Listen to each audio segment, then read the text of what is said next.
ഫേസ്ബുക്കിലൊക്കെ ഞാൻ സോഷ്യൽ മീഡിയയിൽ അത്രയ്ക്ക് ആക്റ്റീവ് അല്ല, എന്നാലും കുറച്ചുകൂടെ കൂടുതൽ ആക്റ്റീവ് ആകണമെന്ന് ആഗ്രഹിക്കുന്നുണ്ട്.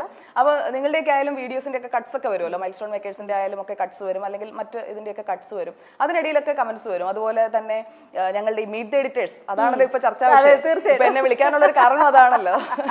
അപ്പൊ അതിലെ എന്തെങ്കിലും ഒന്ന് അറിയാതെ പറഞ്ഞു പോയി, അതെങ്ങാനും അബദ്ധത്തിൽ തഗ്ഗായി പോയി കഴിഞ്ഞാൽ, അങ്ങനെയല്ലേ നിങ്ങൾ പറയുന്നത്, തഗ്ഗ്.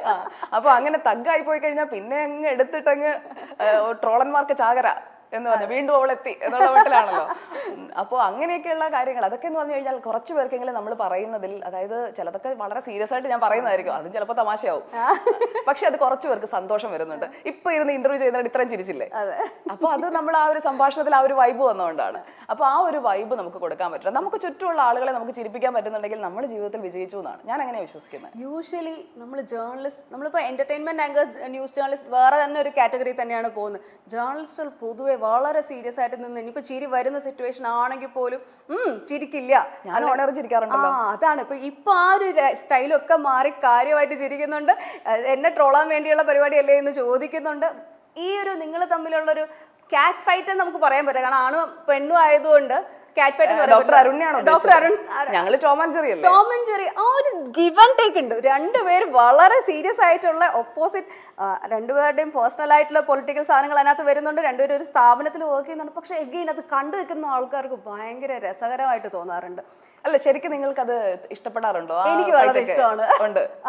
ഞാൻ ഭയങ്കരമായിട്ട് എൻജോയ് ചെയ്യുന്ന ഒരാള്. കാരണം എന്ന് വെച്ചാൽ അതിനകത്ത് എവിടെയോ ഒരു ഫ്രണ്ട്ഷിപ്പ്, ഒരു സ്നേഹവും കൂടി എനിക്ക് ഫീൽ ചെയ്യാം. എവിടെയോ അല്ല, ശരിക്കും ഉണ്ട്. ശരിക്കും പറഞ്ഞു കഴിഞ്ഞാൽ ഞാൻ 24ലേക്ക് വരാനുള്ള ഒരു റീസൺ എന്ന് പറഞ്ഞാൽ, ഞാൻ നേരത്തെ കുറെ റീസൺസ് പറഞ്ഞല്ലോ, ഒരു റീസൺ ഡോക്ടർ അരുൺകുമാർ.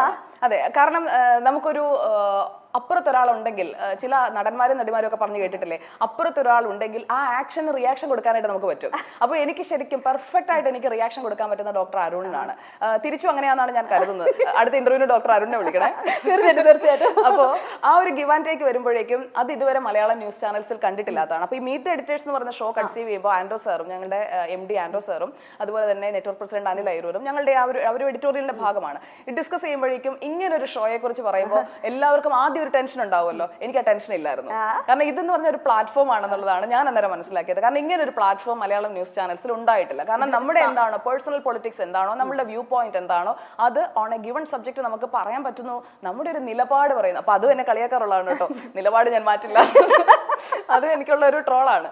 അപ്പോ അതൊക്കെ എന്ന് പറഞ്ഞു കഴിഞ്ഞാൽ നമുക്ക് കൃത്യമായിട്ടൊരു ഒരു വാതിൽ തുറന്നു കിട്ടുകയാണ്. അതായത് ന്യൂസ് ചാനൽ മേഖലയിൽ ഒരു പുതിയ ലോകത്തിലേക്കുള്ള ഒരു വാതിൽ തുറന്നിടുകയാണ് മീറ്റ് ദ എഡിറ്റേഴ്സ് എന്ന് ഞാൻ ഇന്ന് പറയും. ഇത് ചിലപ്പോൾ ഒരു 5 വർഷം കഴിയുമ്പോഴത്തേക്ക് നിങ്ങളൊക്കെ പറയും അന്ന് വാതിൽ തുറന്നിട്ടത് ഇതാണ്. നിലപാടുകളുടെ രാജ്ഞി പറയാണ്. അല്ല, ആത്മാർത്ഥമായിട്ട് വിളിച്ചതാണെങ്കിൽ ഞാനതങ്ങ് എടുക്കും. Mark my words. നമ്മുടെ പേഴ്സണൽ ഇമോഷൻസിനെ നമ്മൾ പലപ്പോഴും കട്ട് ചെയ്ത് നമ്മൾ പുറത്തെത്തിക്കാറില്ല. ഒരു ദേഷ്യം വന്നു കഴിഞ്ഞാൽ നമ്മൾ ഓക്കെ, സങ്കടം വന്നു കഴിഞ്ഞാലും കടിച്ചമർത്തുക, സന്തോഷം ഓവറായിട്ട് സന്തോഷം വന്നാലും ഭയങ്കരമായിട്ട് ചിരിക്കാതെ വളരെ ലൈറ്റായിട്ട് മാത്രം ചെറുതായിട്ടൊരു ചിരിയിൽ ഒതുക്കി പോകാൻ ശ്രമിക്കാറുണ്ട്. ഈ ജോലിയിലുള്ള നമ്മുടെ ഒരു അങ്ങനെ ആവണം എന്നൊരു തെറ്റിദ്ധാരണ, 99% അങ്ങനെയാണ്. അങ്ങനെ ഒരു തെറ്റിദ്ധാരണയിലാണ്. പക്ഷെ ഭയങ്കരമായിട്ട് ഞാൻ ഞെട്ടിപ്പോയത് ഉമ്മൻചാണ്ടി സാറിന്റെ മരണ സമയത്ത് സുജയ